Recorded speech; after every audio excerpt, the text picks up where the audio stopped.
Mañana estamos en ampliación de noticias a través de RPP, La Voz del Perú.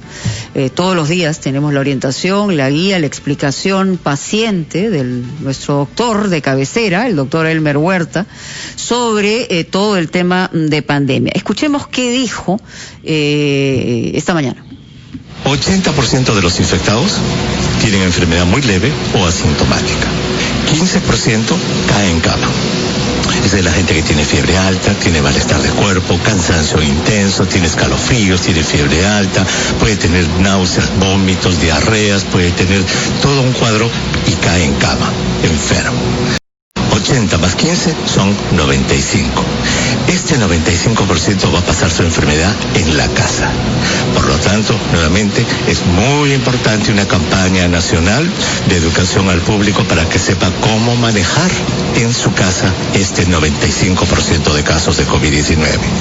Entonces, queda un 5%. Ese 5% es el grupo de gente que se va a complicar, que va a necesitar hospital, que puede llegar a la UCI y que puede morir.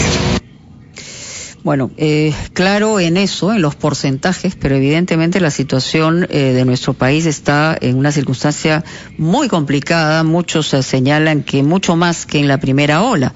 En la portada del Comercio se señala claramente que nuestro país está entre los 10 países con mayor mortalidad y que hemos alcanzado una tasa de víctimas de 122 por cada 100.000 habitantes. Hoy leía una línea de información de Mateo Prochaska, médico, epidemiólogo, y lo que señala es que que es difícil entender que no haya mayores medidas de control y más estrictas en el Perú, dada la circunstancia. Lo que vamos a hacer es darle la bienvenida al doctor Jesús Valverde, que es presidente de la Sociedad Peruana de Medicina Intensiva, además médico intensivista, que tiene un papel fundamental en los hospitales, en este caso específicamente el Hospital 2 de Mayo. Y vamos a abrir también más adelante las líneas telefónicas para hablar con la audiencia de Ampliación de Noticias y de RPP sobre este tema. Doctor Valverde, bienvenido. ¿Cómo está? Buenos días, Mónica. Buenos días, Carlos. Buenos días, doctor. A ver,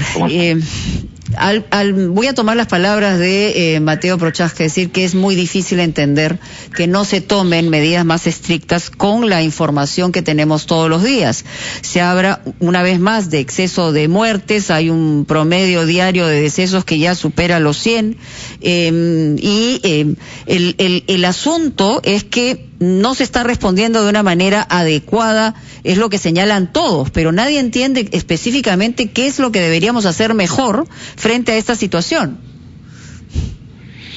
Claro, muy de acuerdo con el doctor, porque nosotros que estamos en el trabajo de campo, en los hospitales, vemos que cada día llegan más pacientes en una situación muy delicada, ¿no? Entonces, definitivamente nuestros niveles de atención desde el primer nivel, segundo, no están operativos como deseamos, ¿no? No hay una detección temprana de casos, no hay un seguimiento domiciliario de pacientes que tienen factores de riesgo, y esto hace de que progresivamente los pacientes vayan directamente a los hospitales nacionales, donde estamos colapsando, y donde prácticamente semanas atrás ya no tenemos unidad de cuidado intensivo disponibles como para poder atender a todos, ¿no? A su vez, el sistema hospitalario, las camas hospitalarias que también se encuentran en nuestros hospitales, ya cada día más y más siguen llenándose de pacientes, inclusive con necesidades de ventilación mecánica de manera temprana, ¿no? Eso también hay que evaluarlo, porque a nuestro entender esta segunda ola viene con otro tipo de síntomas, ¿no? Que ya se han descrito, los diarreicos sobre todo, pero bueno, también viene con una evolución muy rápida de enfermedad, que rápidamente llegan a la dependencia de oxígeno y necesidad de ventilación mecánica. Entonces, a mi entender, o al entender de la sociedad, no hay niveles de contención adecuados del primer nivel hasta el tercer nivel, y seguimos trabajando con la misma dinámica de la primera ola, ¿no? Entonces, en el nivel hospitalario creo que lo único que se ha hecho es mejorar los sistemas de oxigenación, ¿no? Ni siquiera ha habido una política adecuada de recursos humanos, ¿no? Importante hoy en día también, ¿no?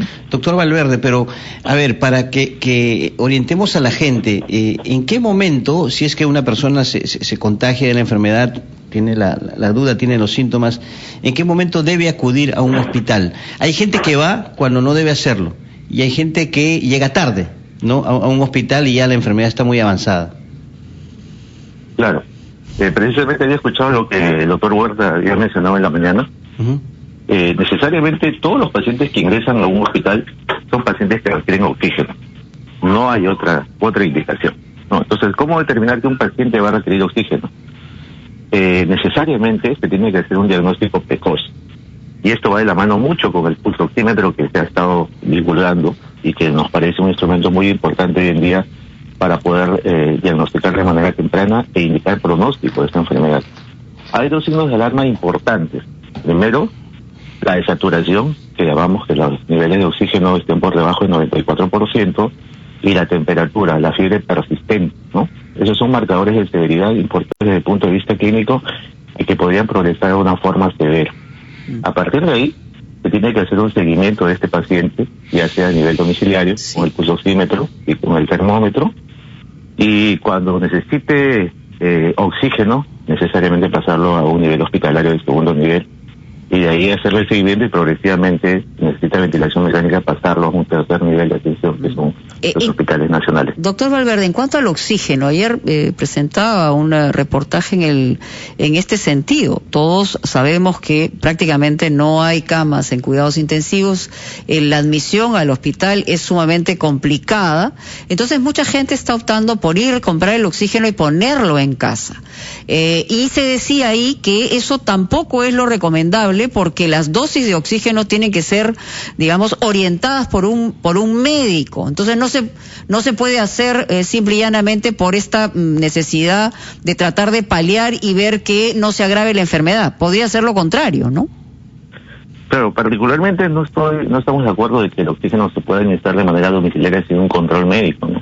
Como todo medicamento fármaco, tiene dosis, tiene indicaciones, tiene efectos adversos y tiene que ser monitorizado por un médico. Pero dadas las circunstancias en las cuales el sistema hospitalario está colapsado y la mayoría ha optado por tener su balón de oxígeno en casa, las indicaciones serían, si el paciente está saturando por debajo del 94%, indicar oxígeno de manera temprana, pero a partir de ahí ya tiene que ser un seguimiento médico a nivel domiciliario, ¿no? Para ver cómo está evolucionando el paciente. No todo es saturación de oxígeno. Hay que evaluar una serie de cosas, funciones vitales, hay que evaluar estado de conciencia, hay que evaluar cómo está la frecuencia respiratoria en un minuto, hay que evaluar si está utilizando músculos intercostales, músculos abdominales, si el paciente está haciendo un gran esfuerzo por respirar, que nos indicaría de manera precoz que este paciente está yendo mal, ¿no? Muchos optan solo por medir la... Y solamente una preguntita antes de ir al corte. ¿La saturación de oxígeno es normalmente estable en un número o es cambiante? Porque eso también es algo que deberíamos entender. O si es que uno en algún momento marca 94 inmediatamente tiene que volar al hospital. Claro, lo que pasa es que tenemos que tener un control previo, ¿no? Es como medirse la presión arterial. Si no has tenido un control previo de presión arterial, no sabes si está hipertenso el paciente o no, ¿no? Entonces, generalmente los niveles de saturación de oxígeno normales en un paciente es a nivel del MAC, está por encima del 95%, ¿no? Ya. Muy bien, vamos a ir a un corte comercial y por supuesto luego vamos a regresar con usted y también vamos a abrir teléfonos en RPP para escuchar a todos nuestros amigos. 212-4100, 212-7165. Ya volvemos.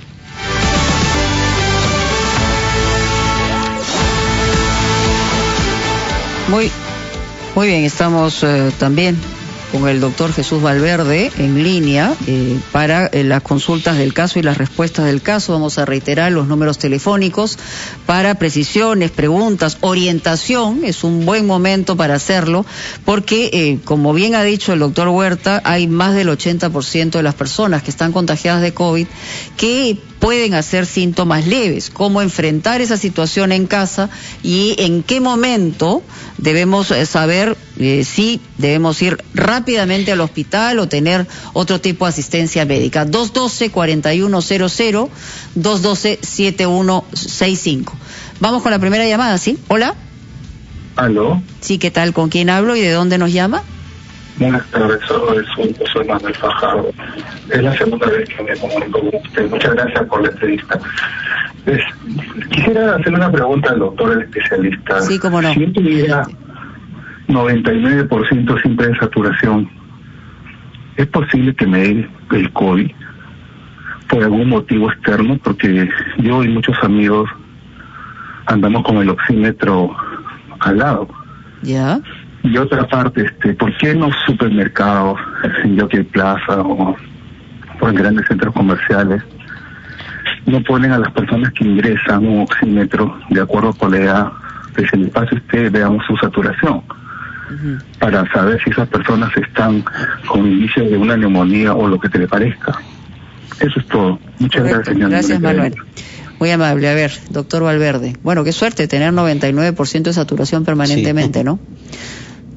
Sí, claro. Esta enfermedad, más del 80% hasta el 90% no tiene compromiso pulmonar, ¿no? O sea, la saturación siempre se va a mantener dentro de los rangos normales. Solo estamos hablando de pacientes en la cual la forma severa llegó al pulmón, lo inflamó, y pues a partir de ahí ya hay un decrecimiento de la saturación de oxígeno, ¿no? Entonces, 99% puede indicar que tenga COVID, pero de una forma leve, porque realmente solo hizo como un resfrío común, ¿no? Se localizó, hizo manifestaciones generales y nada más, y no hubo penetración al pulmón. O sea, la respuesta es, puede uno tener esa saturación, pero puede ser un asintomático en el contagio de COVID. Ajá. Es correcto. Ok. Y bueno, obviamente lo de los oxímetros, se está haciendo un esfuerzo, creo que a nivel gubernamental, para comenzar a entregar oxímetros en diferentes lugares del país, ¿no? Así es. Sí, vemos cada vez más de que en los hospitales tenemos disponibilidad de oxímetros, y también la educación que se ha dado a la gente, ¿no? Muchos andan con su oxímetro en el bolsillo, ¿no? Y ya vienen monitorizados desde casa, ¿no? Así es. Doctor, quería preguntarle sobre, en este momento de la pandemia, ¿qué tan importante es que el gobierno haya promulgado la ley número 3113 que autoriza el uso del oxígeno con una concentración no menor al 93%, de acuerdo a los estándares fijados por la OMS? Creo que es una ampliación ya de lo que también se dispuso el año pasado, ¿no? De que a nivel hospitalario podemos disponer de este tipo de concentraciones de oxígeno. Es importante, ¿no? Tener, digamos, por encima de 90 en nuestros hospitales, concentraciones de oxígeno alta nos va a permitir tener mayor alcance, sobre todo a nivel domiciliario, ¿no? En los hospitales generalmente estamos por encima del 95% de concentración de oxígeno, ¿no? Doctor, tenemos otra llamada, por favor, 9:21 de la mañana. Aló, muy buenos días. Buenos días, ¿qué tal? Desde el departamento de Ica, provincia de Chincha, lo saluda el docente Luis Antonio Martín Ayala Torres. ¿Cómo está, profesor? Sí. Bienvenido. Adelante con su consulta al doctor Valverde, por favor. Sí, doctor Valverde, puntualmente, yo estoy acatando celosa y sigilosamente o sea, no salgo de mi casa con mi familia, las compras que realizo lo hago por delivery, y lo que quisiera saber es, en el supuesto caso que mi saturación baje por el nivel establecido para la costa, pues yo estoy en Chincha, en Pueblo Nuevo, en el distrito de Pueblo Nuevo, ¿sería conveniente tomar la ingesta de ivermectina, puesto que el presidente regional en la primera ola estuvo presente en el distrito y nos dio un frasco de ivermectina? Quisiera saber, por favor. Gracias, Luis Antonio. Bueno, nosotros, a nivel de punto de vista científico, no hay ningún estudio clínico que haya demostrado beneficios tanto en profilaxis como en tratamiento de ivermectina sobre el COVID-19, ¿no? No estamos de acuerdo con el uso de ivermectina ni como profilaxis ni como tratamiento en esta enfermedad. Hay toda una discusión también, incluso en el interior de algunas instancias gubernamentales, pero está clarísimo que no hay nada que pruebe que se puede prevenir con ivermectina, ¿no? Aunque las miradas siempre generan confusión porque son en algunos casos diametralmente opuestas, ¿no? Hola, buenas tardes, buenos días. Buenos días. Sí, ¿qué tal? ¿Con quién hablo, por favor? Con la señora Giselle de Surco. Giselle, ¿cómo le va? Adelante, por favor. Por favor, mi pregunta es bien precisa. Mire, yo soy una persona de 89 años, ¿no? Yo en el oxímetro nunca paso de 92, es 91, 92. Pero tengo un antecedente de que yo a los 20 años me operaron de pulmón. En el lóbulo, me sacaron un lóbulo del lado derecho. Y entonces, mi pregunta es lo correcto lo que yo debo de tener? Si tiene que ver esto, aunque yo nunca llego, por decirte, a 95, a 98, como he escuchado ahorita al joven que me ha antecedido, que tiene un alto. Sí. Bueno, quería saber eso, y que es recomendable si uno tiende, comprenderás que a mi edad soy la más propensa que me pueda dar cualquier cosa. Y entonces, yo recepciono mucho, yo soy una hormiga en mi casa, yo no soy quieta ni se le ve nada, se le escucha con mucha energía, señora, ¿no? Gracias a Dios, Mónica. Entonces, pero así es. Yo recepciono mucho, por decirte, los delivery, es decir, no de comida, sino de alimentos que traen, por supuesto, mire, alcohol y cuanto hay.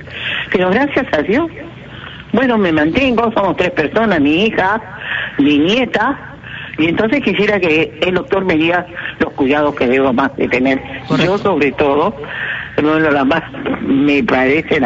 Mil gracias por... No, al contrario, muchas gracias. Gracias además por estar con nosotros en RPP. Adelante, doctor Valverde. Sí, bueno, por eso es que decía de que debería tener un basal previamente, ¿no? Para saber cuál es el nivel de saturación normal que tienen. Generalmente cuando hay enfermedades pulmonares crónicas, en este caso la señora ha sido operada, pues su nivel de saturación de oxígeno está por debajo del estándar normal, pero para ella está muy bien, ¿no? Tener en cuenta que también a mayor edad, menor posibilidades de una saturación mucho menor de 95, ¿no? Claro. Pero el rango inferior se podría considerar hasta 91, 90 inclusive. Si tiene una enfermedad pulmonar crónica, se podría considerar normal hasta por debajo de 88 a 85, ¿no? Y por eso es importante tener los antecedentes y tener un basal de cuánto satura normalmente una persona. Las personas asmáticas... ¿Cuánto llegan, doctor? No tienen nivel de saturación bajo, ¿no? El problema del asmático es la expiración, es la eliminación de CO2. Tenemos otra llamada, doctor. Buenos días. Buenos días, habla Berta de Breña. ¿Cómo está Berta? Adelante con su consulta, por favor. Mire, buenos días. Yo quisiera saber, yo tengo mi saturación bien, 99, yo no salgo, tengo 75 años, pero en caso de que me contagiase por alguna razón, quisiera saber a partir de qué día del contagio comienzan los síntomas. Buena pregunta. Es lo que quiero saber, o sea, porque se habla de los síntomas, pero a partir de qué día uno puede comenzar a contar día 1, 2, 3, 4, ¿cómo es la cosa? Quisiera saber, por favor, que me explique eso bien.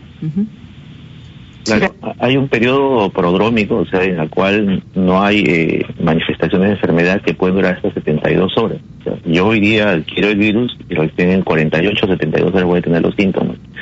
Se cuenta generalmente el día de evolución de enfermedad a partir del primer día que tiene los síntomas hacia adelante, ¿no? No hay manera de poder ver el retrospectivo. Ahora, necesariamente tiene que haber un antecedente epidemiológico cerca, ¿no? Porque este virus viene en las personas. Habría que mapear a toda la familia quién ha sido el portador. Y volviendo a la pregunta anterior de la señora que nos preguntó acerca de los cuidados, yo recomendaría que todo adulto mayor que está en casa, en contacto con algún adulto joven, use mascarilla de manera permanente.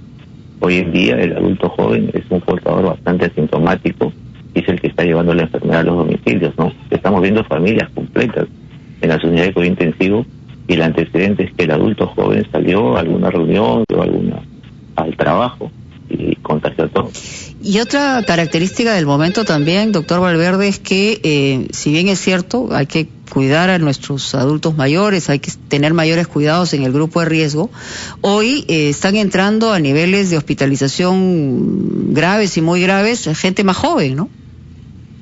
Y así es, Mónica, ¿no? Nosotros hemos visto la tendencia del adulto joven hoy en día.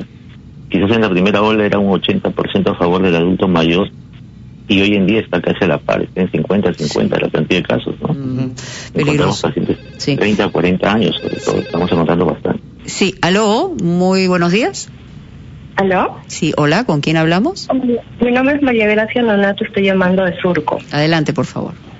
Sí, más que una consulta era un comentario, o dos. Bueno, tengo un familiar que está un poco grave con COVID y es respecto al tema del oxígeno en casa, que hace un rato comentó el doctor, que cuando uno llama al 103 en realidad esa es la recomendación que ellos hacen. Ellos indican que no se puede enviar personal médico a casa, ¿no? Porque ya mi tío tenía una saturación de 90 y les comentaron a los familiares que no hay personal médico para que vaya a supervisar a casa y que la recomendación que ellos dan es conseguir el oxígeno y ponerlo en casa. Eso es lo que, les comentaba, porque no es yo me imagino que no es algo que la población general lo esté decidiendo, sino que es una recomendación que se hace desde el 113 cuando uno llama. Ok, importante. Adelante, doctor. Claro, mire, eso es lo que decíamos acerca del primer nivel de atención, ¿no? No está siendo muy eficiente, muy eficaz, de repente por escasez de recursos humanos, pero lo ideal sería que esté monitorizado por un médico. Vuelvo a decir, el oxígeno es un fármaco que requiere dosis, que requiere, evaluar los beneficios, los efectos adversos, y qué mejor que un médico para indicarlo, ¿no? Una cosa es entregar oxígeno a 1 litro, 2 litros, 3 litros, esa dosificación lo hace el médico. Claro, y puede haber un exceso en la provisión de oxígeno o una falta en la provisión de oxígeno dependiendo de los grados de enfermedad que tenga la persona, ¿no? Y la edad, y en fin, hay una serie de consideraciones. Pero como usted señala, estamos en una situación sobre la marcha donde estamos desbordados. ¿Hay otra llamada? Vamos a ir a una pausa primero. Doctor Valverde, le rogamos unos minutos más de trabajo con nosotros. Es importante que la orientación médica esté también entre nosotros. Pausa, titulares y volvemos.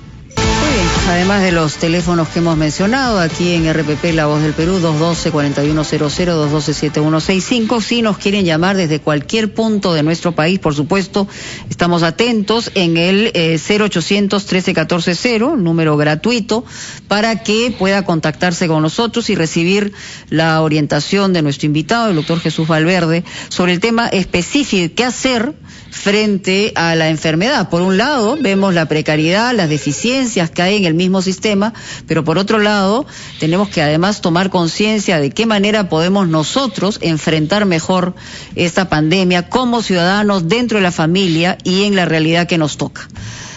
Hola, buenos días. Buenos días, señora Mónica. ¿Cómo le va? ¿Con quién tengo el gusto y de dónde? Fabián Trinidad de Huancayo. De Huancayo. Fabián, lo escuchamos y lo escucha el doctor sobre todo.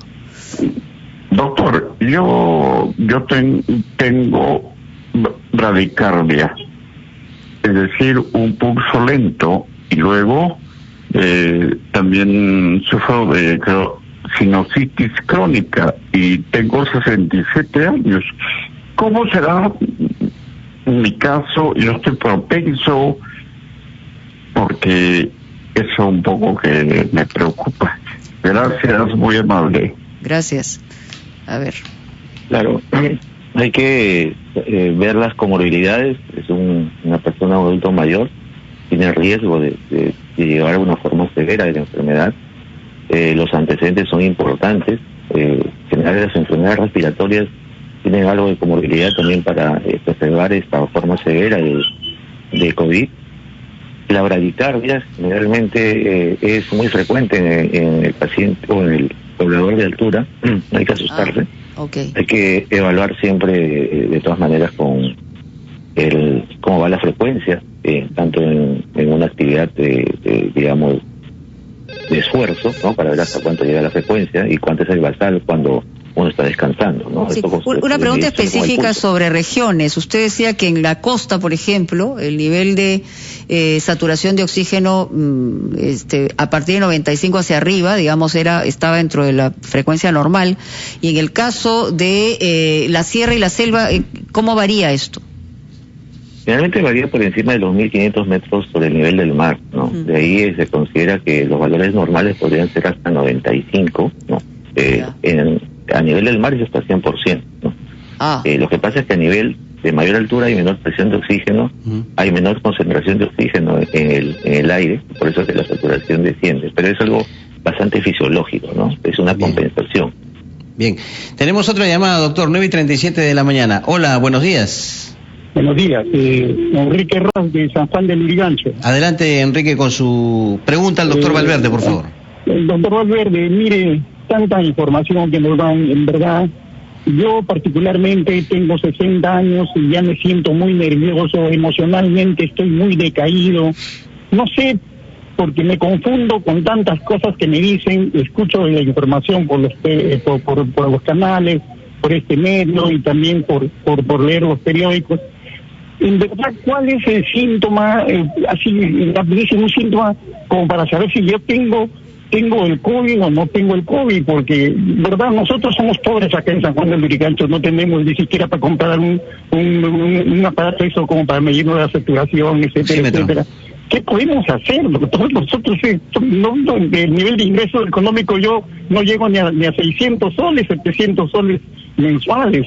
Entonces, ¿qué recurro? Me dice ivermectina. Mi familia, por ejemplo, en una familia de hermana de mi esposa, se infectó todos y han estado utilizando ivermectina porque el vecino le dijo, bueno, se sanaron, me queda esa opción. Después escucho que eso no científicamente no está.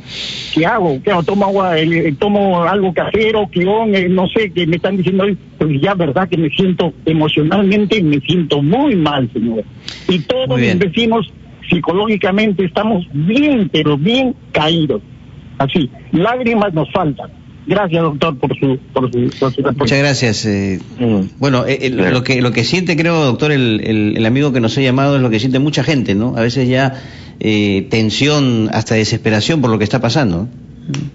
Así es, ¿no? Sí vemos mucha tensión, mucho estrés en las familias, ¿no? Decirle primero que el 90% de esta enfermedad se presenta de manera leve, ¿no? Solo tenemos un 10 a 5% que tiene que llegar a los hospitales.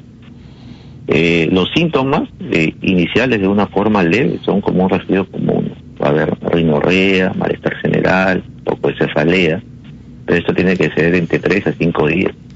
Los signos de alarma importantes para saber si este paciente va a progresar de una forma severa es lo que llamamos la fiebre persistente, ¿no? Y una cefalea distinta a las que ha tenido.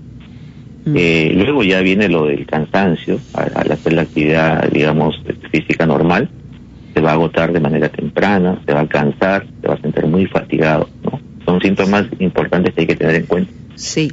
Ahora, el bombardeo de información, efectivamente, me imagino que si no hay una orientación clara, sincera, transparente, sencilla, ¿no?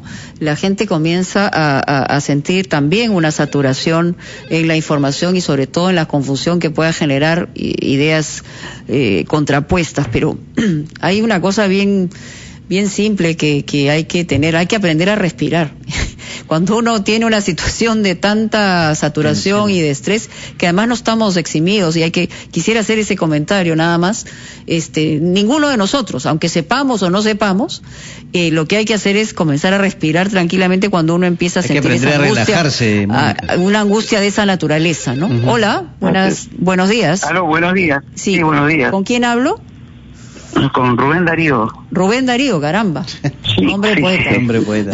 No, muchas gracias. Adelante. Trato que de alguna manera también en la poesía, en esa prosa, poder decir las cosas al doctor de una consulta sobre mis padres, que viven en Huaraz. Ellos son ya mayor de edad y mi mamá sobre todo es un factor de alto riesgo, que han estado con el problema de COVID, han estado internados en la época más complicada de la pandemia. Fueron internados inicialmente. Mi padre cayó con desmayo, todo sin oxígeno. En Huaraz hubo un problema grave, como en todos los sitios donde no había oxígeno, etcétera, ni equipamiento, no había camas, etcétera. Yo atribuyo mucho a los milagros, que definitivamente somos también católicos, y una cadena de oración que ayudó, que de alguna manera una persona en el interín nos ayudó a poder conseguir un balón de gas y oxigenarlo. Mi padre se salvó a los 11 días, se dieron de alta. Mi madre sí, hasta ahorita está con problemas, desde esa época que entró en junio, para inicios de junio. Mi madre está dependiente del oxígeno. Mi madre también estuvo en cama. Mi padre tiene 91 años, mi madre 87 años, con su alta presión. Mi mamá sufre de una época, fibrosis pulmonar, definitivamente pues su situación de mi mamá también salió por obra y gracia del Espíritu Santo, que en ese momento lo atribuimos a todos los milagros, pero se ha complicado porque dentro de todo consideramos que si fue una bendición que mi madre se haya salvado, como tantos que de alguna manera estaban muriendo en el camino, mi madre todavía ahorita está dependiendo del oxígeno, ya el 1 a 1 litro por más o menos es el nivel de dependencia que tiene. Sí. Pero hay un tratamiento, bueno, son del seguro. La pregunta específica. Concreta. Sí, que mi madre ahorita Sí, por favor, quisiera que ahorita haga una salida para que mi madre pueda de alguna manera despetarse de esto. Del oxígeno. Uh-huh. Del oxígeno. Y no sé, quiero ser, de alguna manera, para que no se me insulte, si se quiere, desde un punto de vista de la falta de un criterio técnico científico de retina. Mi familia que vivió con ellos les ayudó, solamente les dieron ahí en el mismo hospital la dosis requerida y todos ellos se han nadie lo puede insultar por eso, es un debate el que hay, así por supuesto se le respeta muchísimo también. Adelante, doctor Valverde. Bueno, en cuanto a la dependencia de oxígeno que tiene su mamá, hay que trabajar con un equipo multidisciplinario, o sea, ¿no? La necesidad de sacarlo del requerimiento de oxígeno que menciona va mucho de la mano con lo que llamamos la terapia respiratoria, ¿no? El terapista respiratoria es un tecnólogo especializado en manejar ese tipo de pacientes. Les van a enseñar a respirar, les van a enseñar a manejar las secreciones, les van a hacer movimientos pasivos, activos, una serie de procesos en la cual las posibilidades de que salga el oxígeno se dan siempre y cuando pues se cumpla estrictamente con el procedimiento que indican, ¿no? Bien. Doctor, tenemos una llamada más. Aló, muy buenos días. Aló. Buenos días, amigo. Su nombre, por favor, y dónde nos llama. Días. Aló, buenos días, señor Carlos. ¿Cómo está? ¿Qué tal? Desde el Perú profundo, desde Vilcabamba. Solamente para hacerle ¿Su nombre, por favor? José Condori, el profesor José Condori. Adelante, José. Para preguntarle al doctor, mire, doctor, yo vivo pues a una altura de casi 4.000 metros sobre el nivel del mar acá en Vilcabamba, en la convención en Cusco. Quisiera preguntarle cuánto debe ser mi saturación correcta más o menos a esa altura, en vista de que yo camino demasiado, ¿no? Adelante, doctor. Claro, eso es lo que mencionábamos, ¿no? De que a mayor altitud, menor saturación de oxígeno, porque hay menor concentración de oxígeno en el aire, ¿no? Entonces, generalmente en altura están por debajo del 94% hasta el 90-91%, ¿no? Hay una compensación fisiológica importante ahí. Es importante que se tome la pulsoximetría para saber ciertamente cuál es su basal en este momento, ¿no? Pero los niveles son los que indican, ¿no? Debajo del 94 hasta 91%, ¿no? Muy bien. Doctor Valverde, le agradecemos muchísimo. La verdad, yo creo que hay una avidez, una necesidad muy importante de responder preguntas específicas y estamos muy contentos de haber podido atender a nuestros oyentes de Ampliación de Noticias. Muy amable y hasta cualquier momento, y nos vamos